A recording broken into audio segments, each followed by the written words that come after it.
Trinity Baptist Church. I'd like to continue where we were on Friday. On Friday we were in 1 John 4. There's a couple verses there at the end, but I'd like to pick it back up in 1 John chapter 5. I think this too is a helpful passage for us as we think about living as Christians in such charged times. 1 John 5, 1 through 5 says this: Everyone who believes that Jesus is the Christ has been born of God, and everyone who loves the Father loves whoever has been born of him. By this we know that we love the children of God, when we love God and obey his commandments. For this is the love of God, that we keep his commandments, and his commandments are not burdensome. For everyone who has been born of God overcomes the world, and this is the victory that has overcome the world, our faith.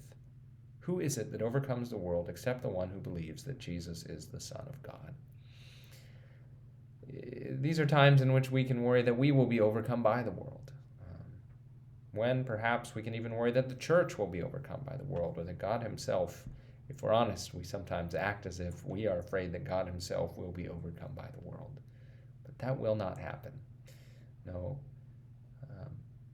Jesus has overcome the world, and by our faith, by joining him, we become part of what he is doing, which is bringing not just reconciliation in this world, but bringing such utter reconciliation and redemption that what we will see is in fact a new earth and a new heaven. And today we can show our faith in that, act on our faith in that Jesus has overcome the world by obeying God's commandments, which seems, upon first hearing, a bit dry or disappointing. We're ready for a rallying cry to something else, and then we hear, so what we can do is follow God's commandments. But actually, following God's commandments is a bold and world-changing course of action.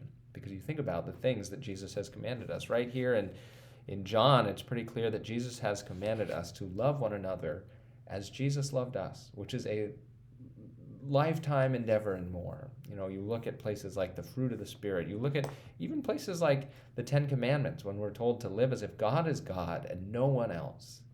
These are major undertakings, and they cut across the ways that other people would push us to live our lives, and instead they are decisions of faith, saying, I believe that it is Jesus Christ who has overcome the world, who will bring about a new earth and a new heaven.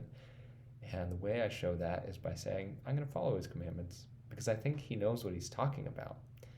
And if he says to love God and love my neighbor, that is exactly what I will do.